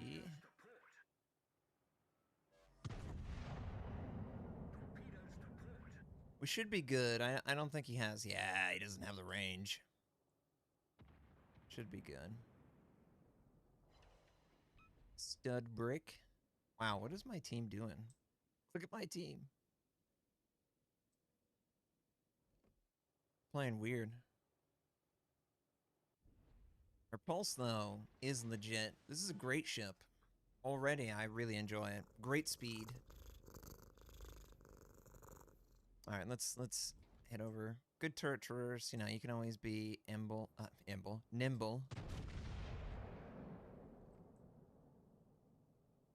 Stud brick. You're gonna get that AP. Ooh, stud. Ooh, stud. Oh, right on target. Good accurate. Good accurate guns. Right on target.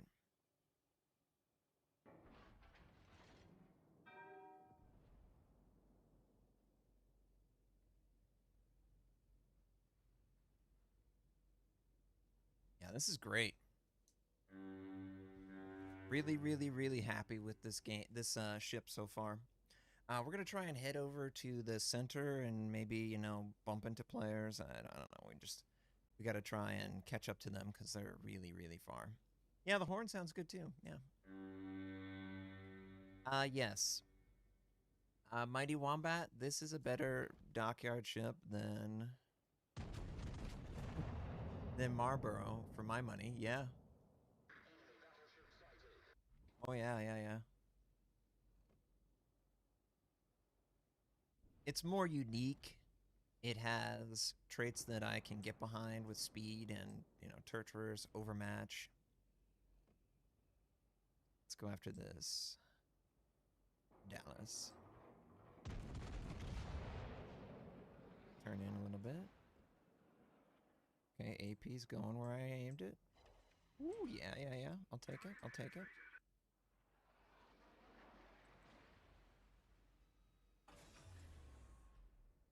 Yeah, I mean, it moves kind of fast. But that emphasizes the differences between this and the others. So I like that.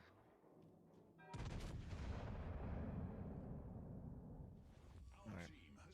So we'll probably have a New Mexico or something. Wow, all their DDs have already been taken out. Ah, too high, too high. Yeah, it's a fun tier to play as well. I think tier 6 is a really great tier. Alright. New Mexico is staring me in the face. Aim at the waterline under the guns. Okay. Hit the water just a little too much there, unfortunately. Alright, we're turning it into the Koenig.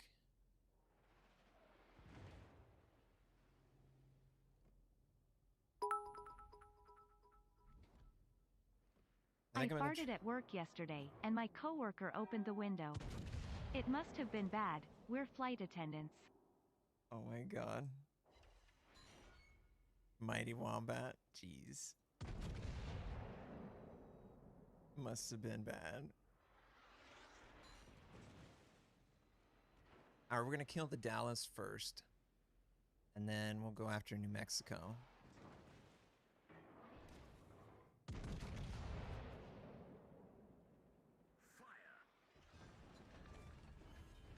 Enemy cruiser destroyed.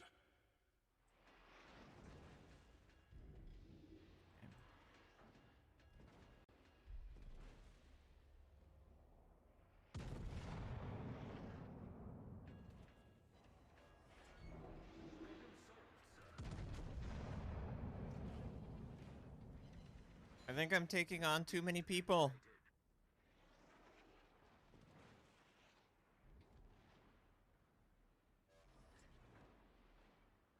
Trying to get away from him.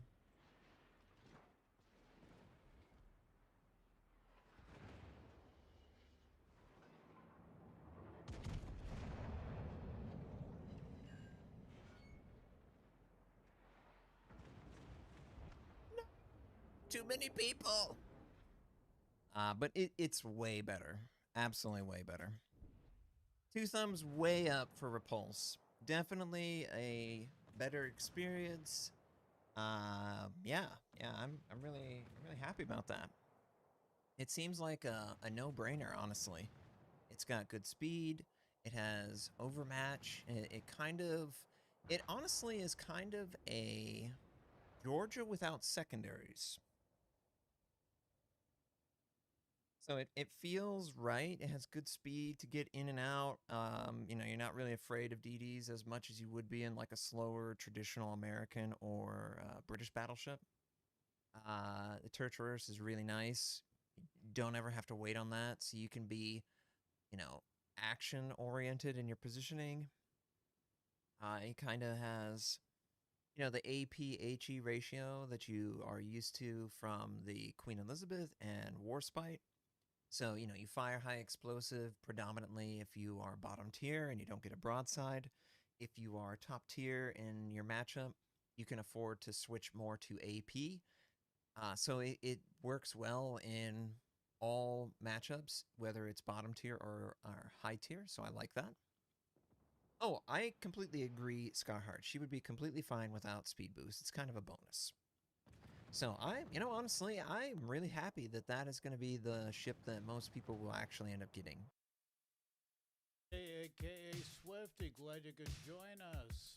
Sit back, sit tight, relax, and get comfortable. Enjoy the ride.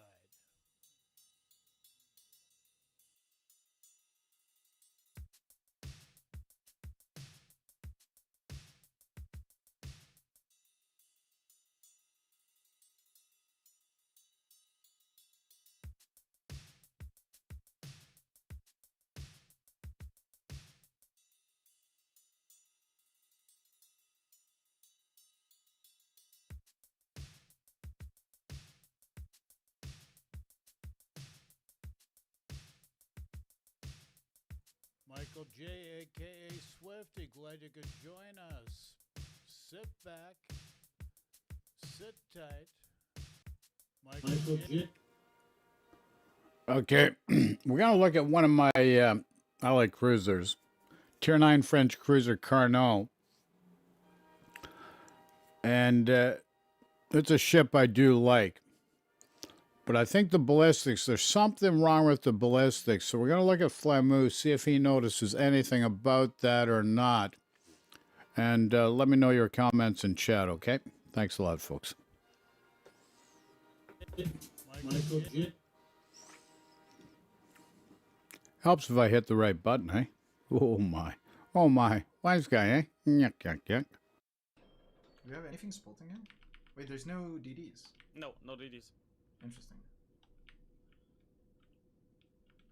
Kron has much better pen though. Kron's Citadels. Like Kron's got Soviet pen. This thing, yeah. It is terrible when it comes to accuracy with the Kronstadt, but at least it has to reload, you know? Eventually you will get the hit. Yeah, honestly, Citadel and nosing Kronstadt isn't really that easy. I think Kronstadt is just better in every way. Like, And it much is way better. though. It's got 18.5 reload. Is that base? This thing That's has base. 25-second base. Oh, I have the Kronstadt too, and I like that ship. Just thought I'd throw that at you. Yeah, That's a 18 pretty is big base. difference. Jesus. I only with reload mode do you reach the very impressive 22-second reload, the Thunder reload.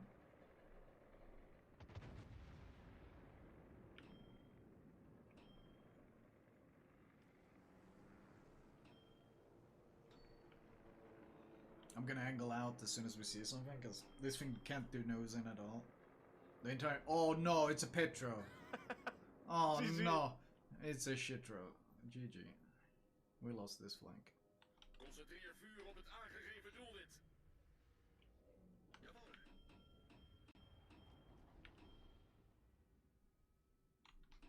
Isn't it nice how one ship counts for like 3? Yeah, no, like I could literally— I would fight anything else on this flank rather than one shitro. Because there's nothing we can do about it. We have an incomparable, by the way. I just noticed. Ooh. He can't do shit about the Petro either. Wait, he's getting deleted with one salvo. Night Citadels or something.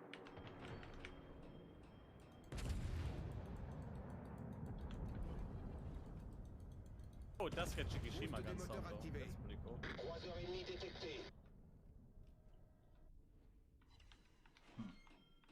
Submarine— the submarine turned away though, that's good.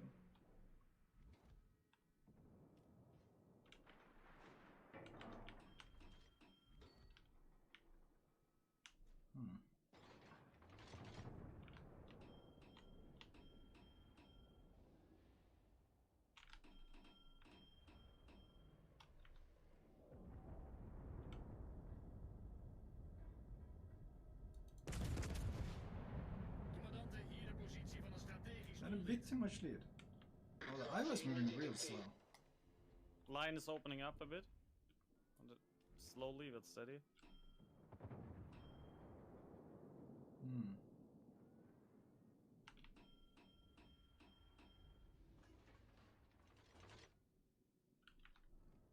This is such a grind fest with all the nose-in ships. Yeah. I wish I was a real French cruiser. Like, I wish I had HE deep him right now.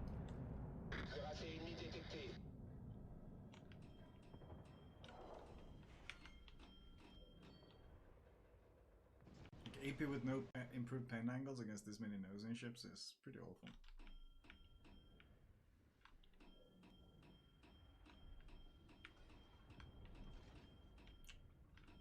What do I shoot, chat? Prepare hands. We get we're looking for angle on Petra, maybe. No, he's pushing up.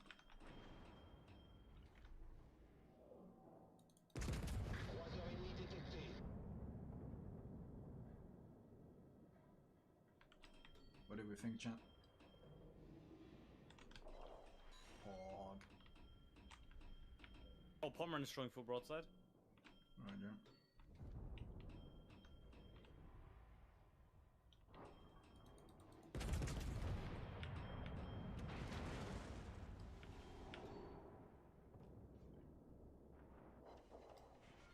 Holy shit, okay, I need to get out of here. I'm about to get boxed in the corner.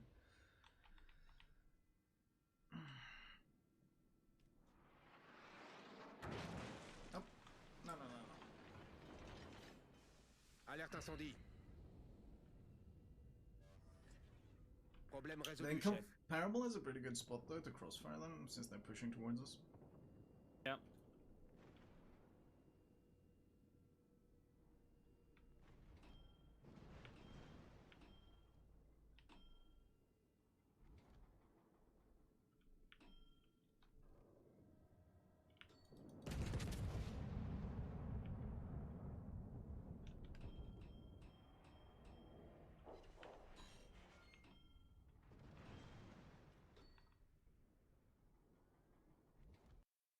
He did half decent damage with that salvo.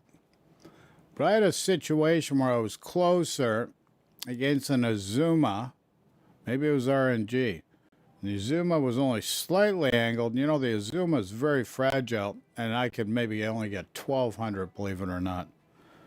And like this guy was like well under 10 kilometers, approximately 7 kilometers, like it should not have been.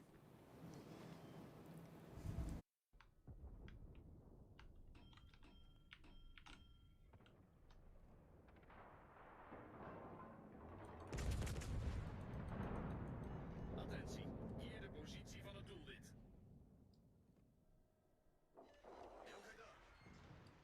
I feel like a real HE spamming cruiser would have gotten such an obscene amount of damage this game. 4 nosing battleships just sitting there being farmed.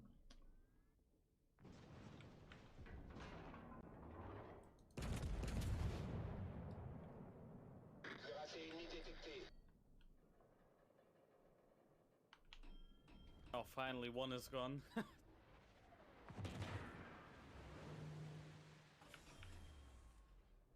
Boost des moteurs désactivé.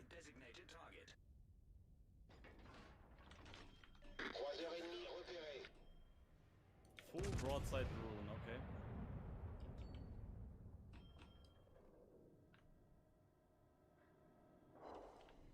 Oh wow, 4 weapons. That's the rune special right there.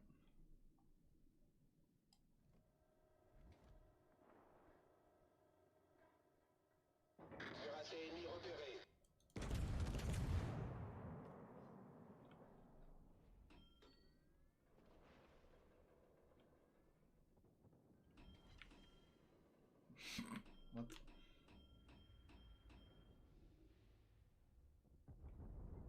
I believe you should give the HE a chance. I've tried the HE a lot. It's shit. But like in this kind of situation I don't have a choice. Like now And now I'm line forced to is use gonna be it. like, I'm gonna pop my heal. Or? I use it because I have Did to, he not actually because use I his want. heal already? I have no idea. Someone is HE spamming me though, which really sucks. Commandante, concentreer vuur op het doelwit. Wait, did everyone else bail? Oh shit, everyone else bailed. Okay, Incomparable is going in again. Boost des moteurs activé. Oh, he just nuked that rune. Like 5 pins, 4,000 damage. This HE really is so anemic, it's incredible. Yeah, line used the super heal. Let's go dark. So I can turn around.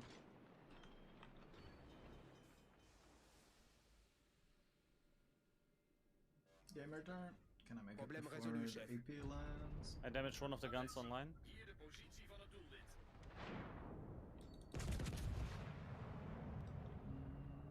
Croiseur ennemi repéré.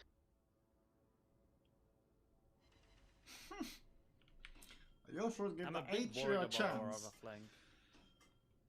Look, the AP might seem anemic, but even the AP is better than the HE. Because the HE is even worse. Aangegeven doelwit.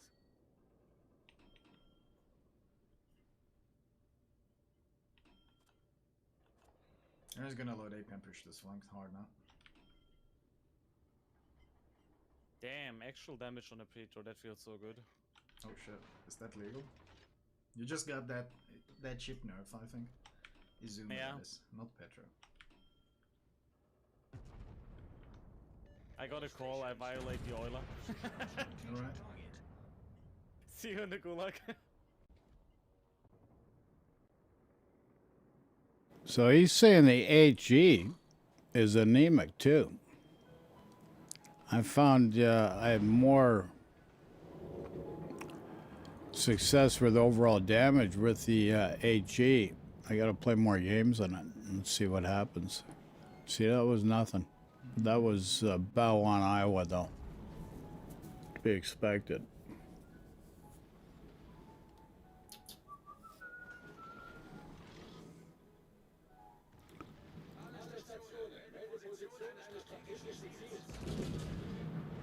See how this does against the Petro there. Got him. Cool. That Bugged out there. At least I can do that sometimes. Sometimes, yeah, just sometimes.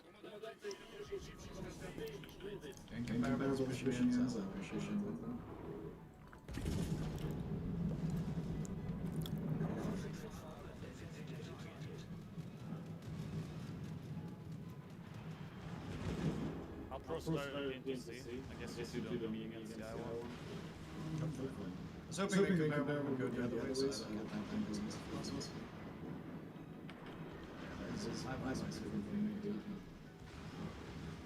Oh, we can single launch port? Oh, okay, that's pretty cool.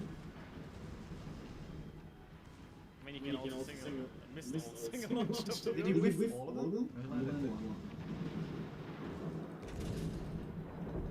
Luckily, I didn't smash it.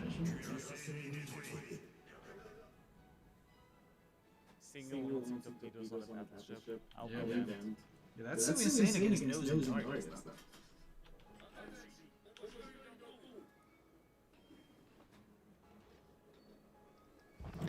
Interesting, interesting. Maybe. I don't know. We have no caps. Very interesting. Sailor might push directly into our... Doesn't the comparable have like 10.6 game conceal or something? Yeah, there's like that insane concealment paired with the big caliber. That seems really well thought out for sure. Just wait until we get like a smoke penalty of 6 km. What do you guys think of this ship? I like Cruiser's #1, and it's a fairly fast cruiser. The planes came from the south. It's a big cruiser, though. It's not the most nimble.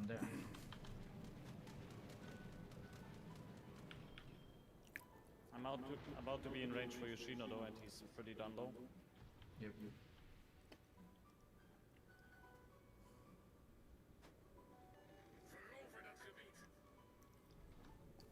It's a close game, but they're ahead. Flamoose team's ahead on, just slightly ahead on points. And they've got more ships. That makes a difference. But they need caps, so they're getting this cap.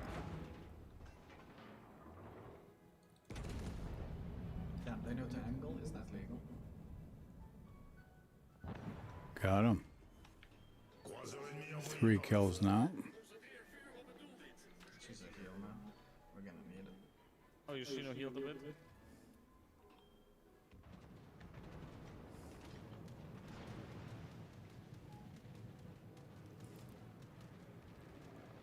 Sometimes I don't understand how that friggin' cap resets like that so quick sometimes. Well, now Schönes Run. CV's nailing them, so that's understandable. Boost des moteurs activé. There's the cell.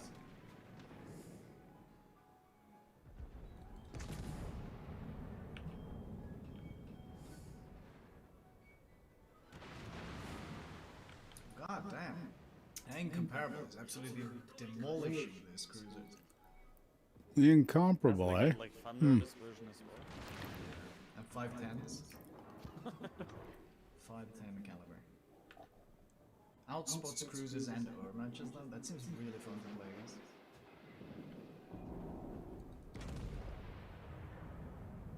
That's his dispersion.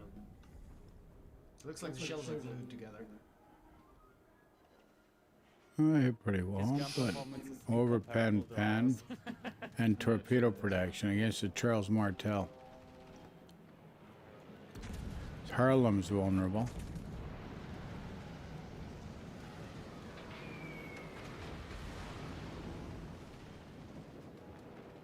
Alerte incendie. 70k HP is though quite weak for tier 10, I guess. But I mean, you can spec 5 prevention, so you're probably tankier than good at Lou anyway. True. They should be able to take out the Harlem here. I feel like we have gone down that There road we go, where 4 you can kills get there. really good gimmicks, you can have the best guns, and they just say, well, it can't survive for shit if you play bad. Yeah, right. Like, if you get full broadside, you die, so it's weak.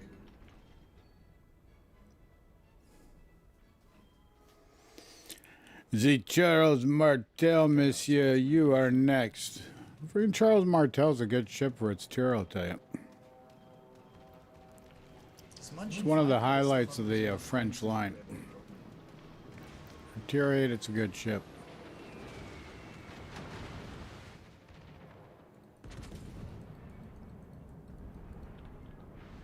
But how can it do against the tier 9 baguette? Ooh. Got a good friggin' shot there. Devastating strike. Nice shot. Actually did that? I can't believe this ship did that with these guns. Yeah, it did. Nice. I'm surprised too. I'm surprised you did that with those guns too. Oh my god, he's in Holy J1. crap. Yep. Yeah, actually, it's because I'm undetected except flame spotting.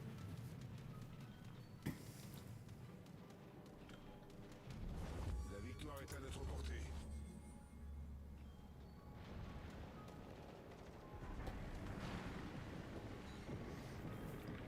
Oh, incomparable is shooting him. Look at that dispersion.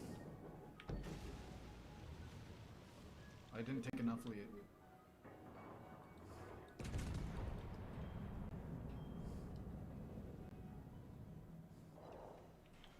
I'm not sure, but doesn't he even reload faster than you as well? Yeah, I'm pretty sure it does. But that's not putting the bar very high. I feel like everything reloads faster than I do.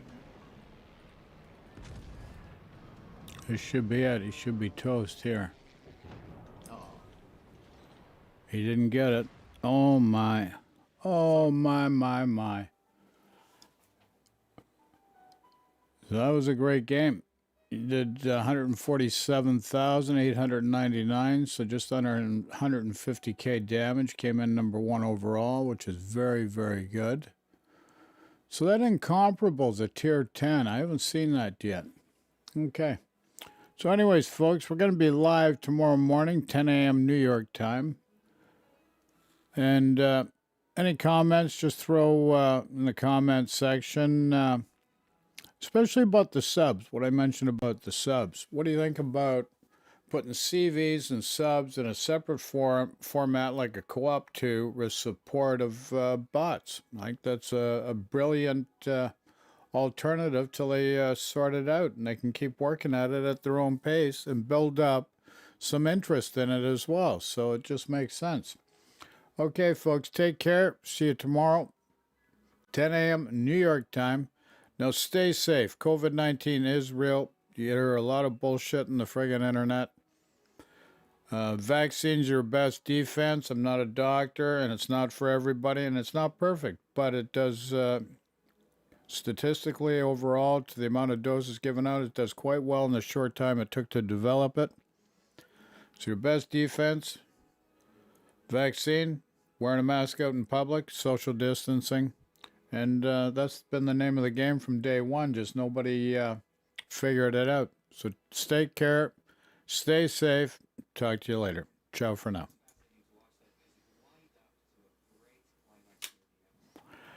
And remember, Bob's your uncle.